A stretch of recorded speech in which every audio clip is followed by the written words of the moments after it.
Okay, thank you. Thank you, tita.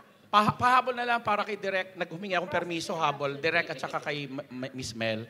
Hindi ba kayo nagwo-worry na maulit sa inyo yung naganap last December Film Fest na ganyan, despite the critics and people's reaction na kayo dapat?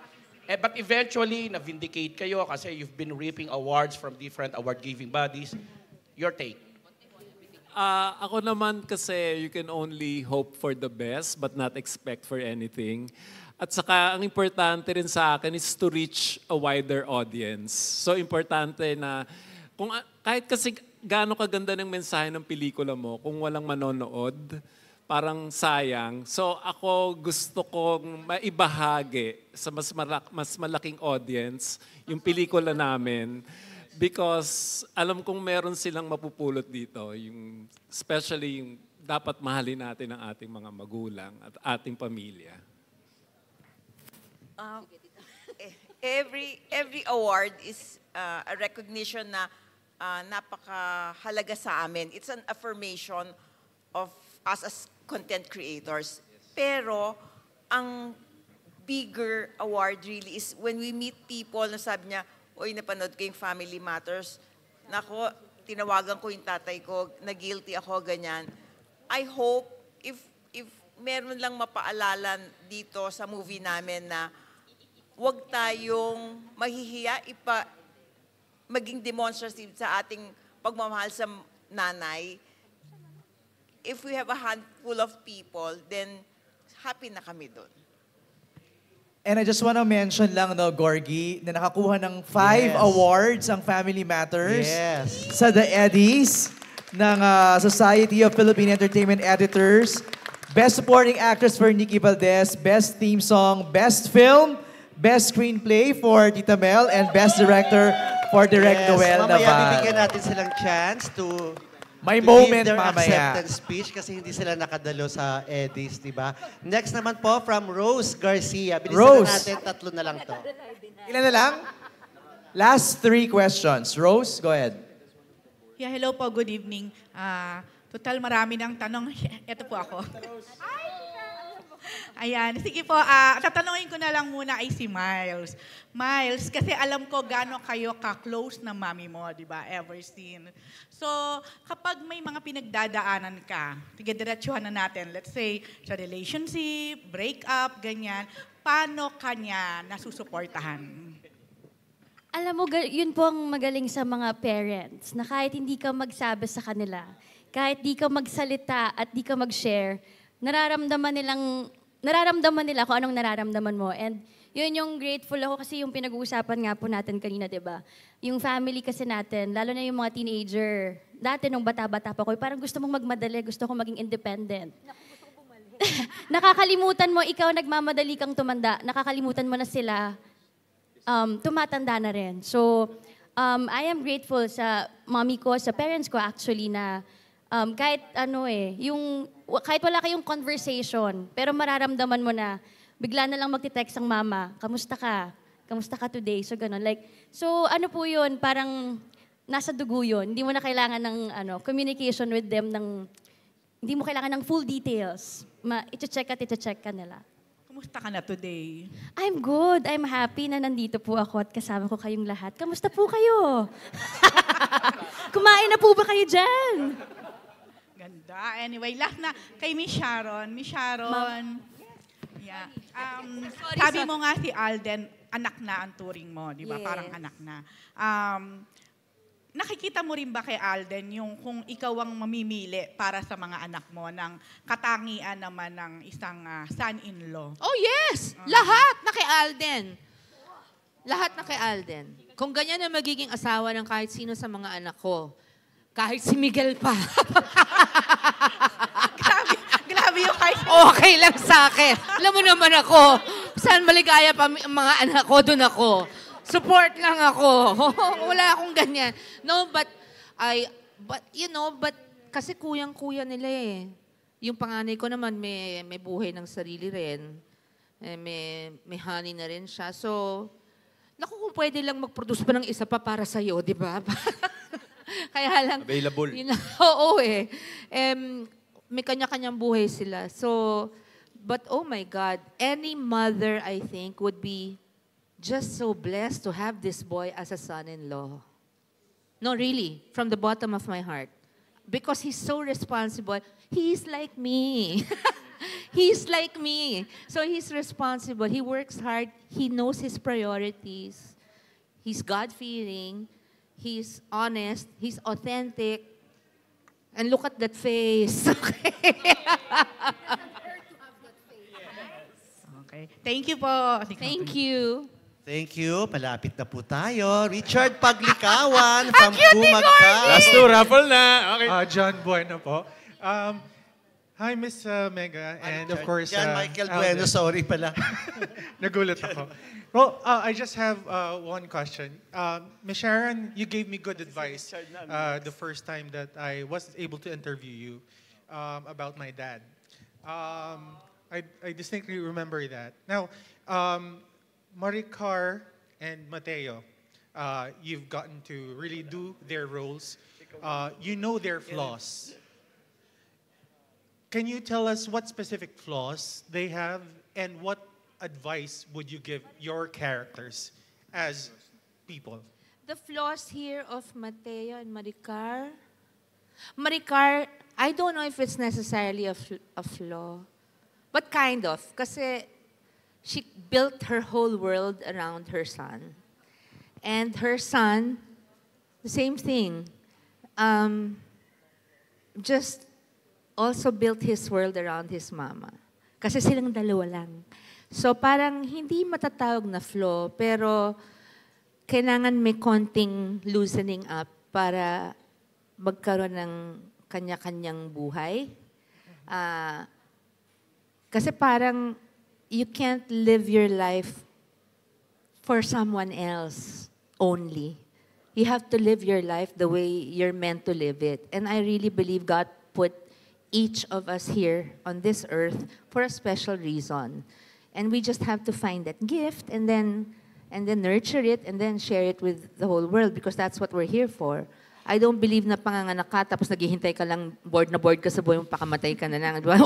Or naiinis ka sa sitwasyon mo. I believe you can change your situation in life. I believe that if your father or mother made mistakes when you were growing up, that does not define you. You can make your own future. Whatever your own mistakes were in the past, do not define your today. Do not define you.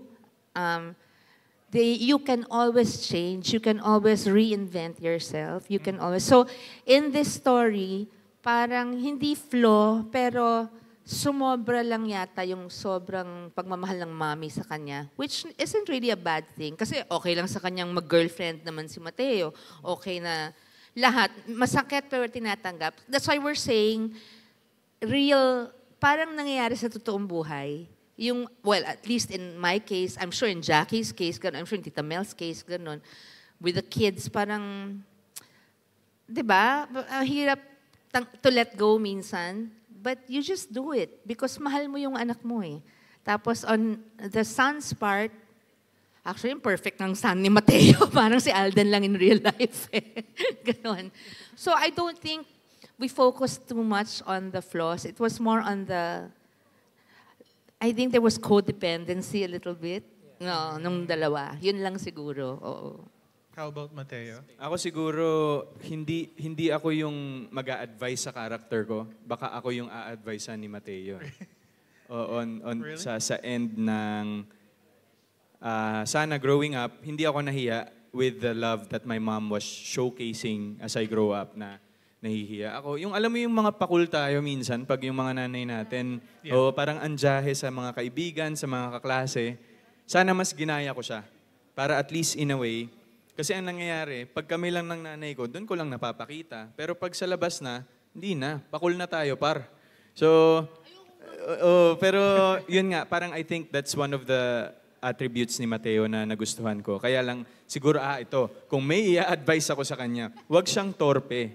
Kasi torpe siya kay Zari, tsaka torpe rin siya kay Mami Maricar sa hindi pagsabi. Ang dami niyang pasikot-sikot na nagbibigay lang siya ng small hints na, well, I guess it's coming from sobrang mahal niya yung nanay niya. And tama, dalawa na lang sila. Pero I think yun din yung isa sa mga natutunan ko as I grow older. May edad na po ako, 31, magta-32 na po ako next year. So, so parang isang sakitan na, harapin nyo na. Huwag na natin siyang i-keep ng matagal kasi sayang oras eh. You're only burdening yourself and you're whoever nasa other side of the coin. So, one big catharsis, one time, big time na lang, sabihin mo na, aalis ka? O, mapag-usapan natin, aalis ako. May job offer. Oo, pero kasi it's part of the film eh. Yung treatment. Pero if I were to give an advice to my character, yun, na diretso na tayo para with anyone na kinakausap niya Don't na waste time don't na. waste time Yeah. beating around the bush. Yun, kasi Yo. life is short, di ba? Yes. You don't know kung kahit ilang taon ka pa, kahit 20 plus ka lang, 30 plus ka lang, di mo alam kung bukas. Exactly Wala po. na eh. Yes. Or yung mahal mo sa buhay, bata pa si mami, bata pa si daddy, di mo alam bukas pala, pagkalaylay ng Diyos, di ba, may mangyayari pala, mawawala siya. So, parang make the most of today. Sabi nga ni Lord, di ba, do not worry about tomorrow. Siya ba yung no, if I can take care of the birds and the ganyan, don't worry about, di ba? I will take care of tomorrow. May na-share nga akong quote dyan, May. Sa Kung Fu Panda yata to. Cute naman. Maraming wisdom sa Kung Fu Panda. Binigay nung parang pagong. There's Sabi, don't worry about the past. It already happened and it can't be changed. Parang ganun yung context niya. Don't worry about the future because it's not for us to hold. But seize the present because it's a gift. That's why it's called the present. Yes. It's a gift. It's the gift. Thank you, and I Thank you, love love you. you. I love Thank you. you. Thank you, John Michael Bueno. Sorry. Okay, for our last question, nag-start tayo kanina kay Kuya Mario. So tapusin natin kay Tita Erlinda Rapadas. Ayan. Hello, I miss you! My God, Miss since you, my teenage days.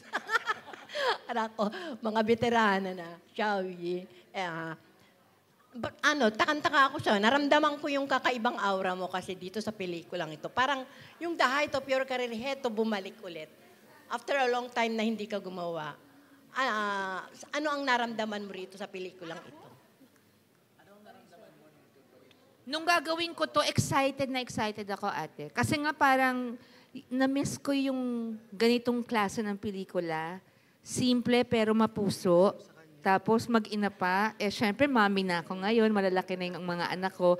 Iba na sa mga panahon ng mga friends in love, maging sino ka man. Iba na, di ba? So, mas madali na sa akin. Tapos, iba na rin yung age ko ngayon compared to before. Hindi na ako 20. So, parang, pero yung soul ko talaga, 19. Hindi ko alam bakit nirarayuma ako. Yun, hindi ko matanggap. I'm in the wrong body. But,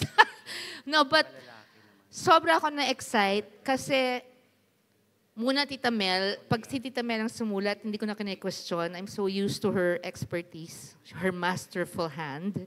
So, I know when she writes and I'm the actor, inisip niya ako.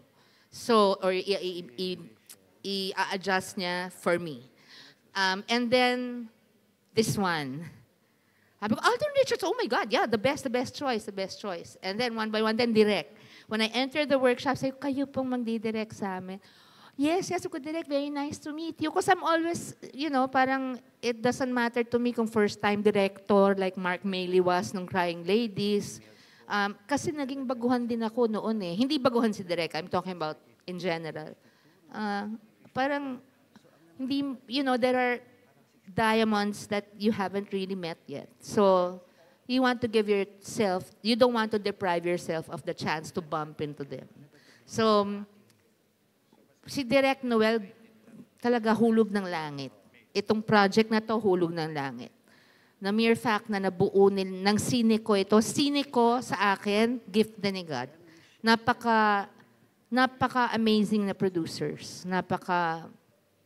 Not just the generosity, yung alam mo ba yung care, yung pag-care nila sa'yo na with the food, with the, a little, diba? Parang pwede mo naman bilhin, pero iba yung nararamdaman mo, may pake sila. Ganon. may pabayong. Hindi, yung maya-maya may suman, may ano, maliliit na bagay, pero natatouch ka kasi sanay ka na sa mga malalaki na parang machine, di ba? I mean, hindi mo naman ma-blame kasi malaki na, maraming iniisip. Pag ganito, parang homegrown na, the personal touch nandun. Tapos, lahat talaga parang just fell on my lap, parang binigay ni Lord sa akin. Ito, si Miles, si Direk, syempre si Jackie, wag natin, isalin na natin si Pepe kasi nandyan, nakakahiya naman. So talagang excited ako, sobra, at di ako nagkamali. Yes, thank you. Thank you, Shelby. Ayan. Kay Alden. Kay Alden na lang po. Isa na lang. Okay. Alden, matagal namin hindi nakita. 45 years, Tita Linda. 45 years. Alden, parang challenge ba sa'yo or na-pressure ka na sa bawat pelikula na ginagawa mo? Ang taas-taas ng expectation ng lahat sa'yo.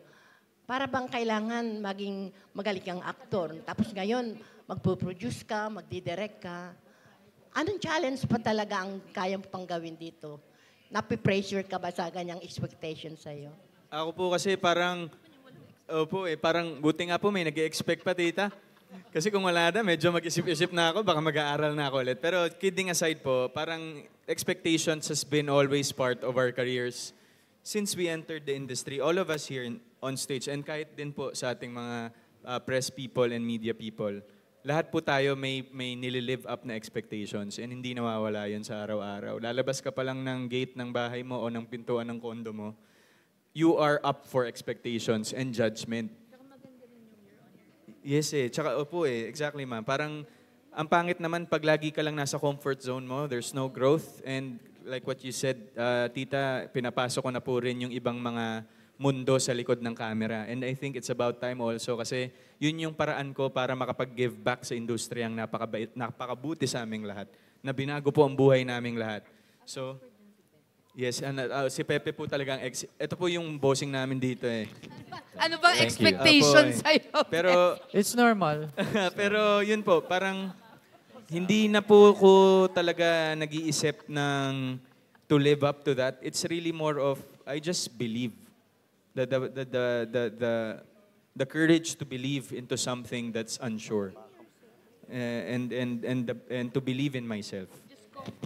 Sa dami ng binigay ng Panginoon sa'yo, kung di mo pa nag-get yung message, kasalanan mo na yun, Exactly, di ba?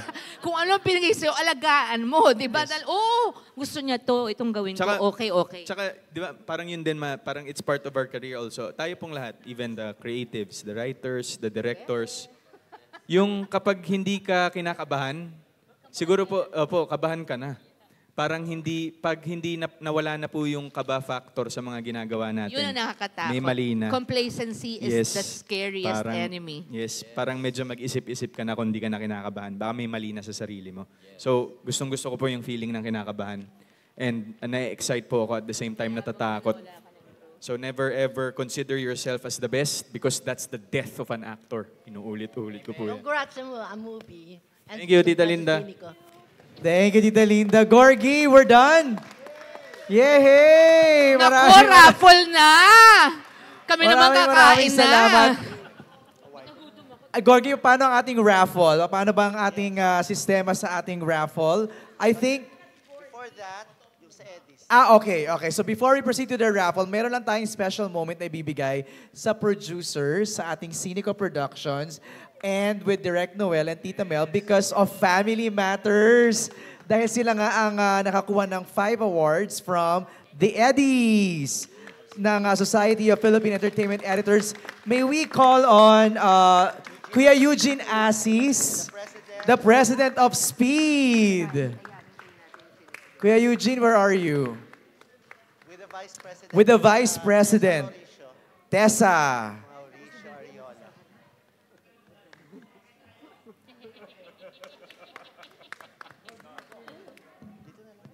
Okay. And may we call on Tita Mel and Direct Noel and Mayor Enrico Roque, please.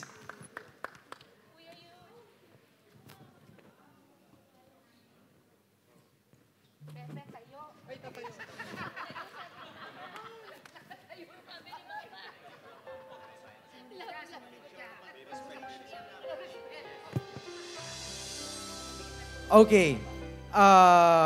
Kasi po hindi personally natanggap ng Family Matters ang kanilang awards last time sa The Eddies. Kuya Eugene, Mayor Enrico Roque is here of Sinico. Tita Mel, sige, photo muna. Let's have a photo first.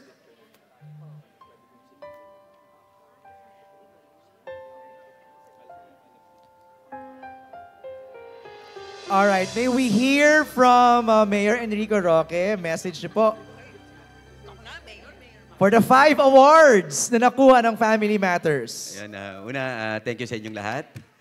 Alam mo, yung Family Matters, napakalapit sa puso namin. Ito yung nagbigay. Sabi ko nga, hindi lang kami nakagawa ng pelikula, kundi nakabuo ako ng pamilya dito sa Family Matters. Thank you kay Direk.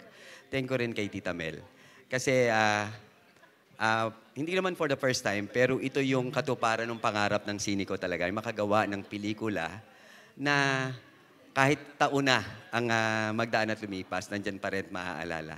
Thank you uli. Siyempre, maraming salamat sa lahat ng press na patuloy na sumusuporta sa Sinico at sa lahat ng pelikulang ginagawa namin. Magandang gabi po sa inyo lahat. Congratulations again to Sinico for Family Matters sa The Eddies. Ayan, maraming salamat. And ngayon, tumatawid tayo sa Family of 2.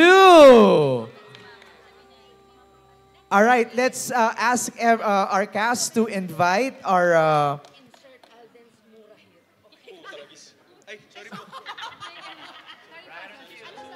Let's invite everybody na po. Yes, sana po sa December 25 at lalo po sa premiere namin sa December 14, pero lalo na po sa December 25 especially, magbubukas na po ang lahat ng entries ng Metro Manila Film Festival 2023. Sana po isalin nyo ang Family of 2, Mother and Son Story, sa inyong listahan ng panonoorin.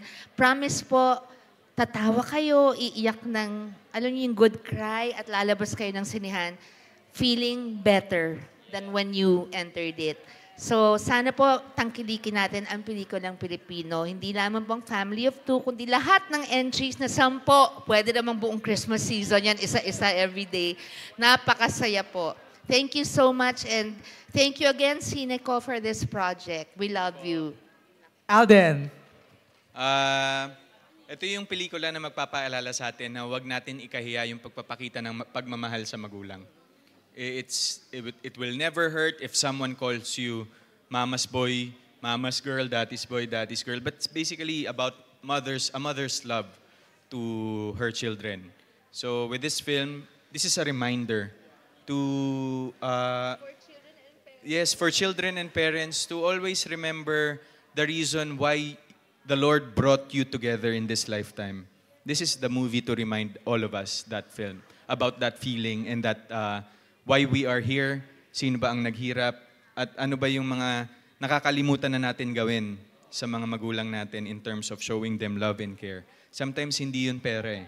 Hindi yun yung sustento, hindi yun yung pinagpapaaral mo yung iba mong mga kapatid. And yung utang na loob, it shouldn't be asked. It's an automatic sa relationship ng mga magulang. So Family of 2 po, a mother and son story, this coming December 25, an official entry to the 2023 Metro Manila Film Festival. Maraming salamat po.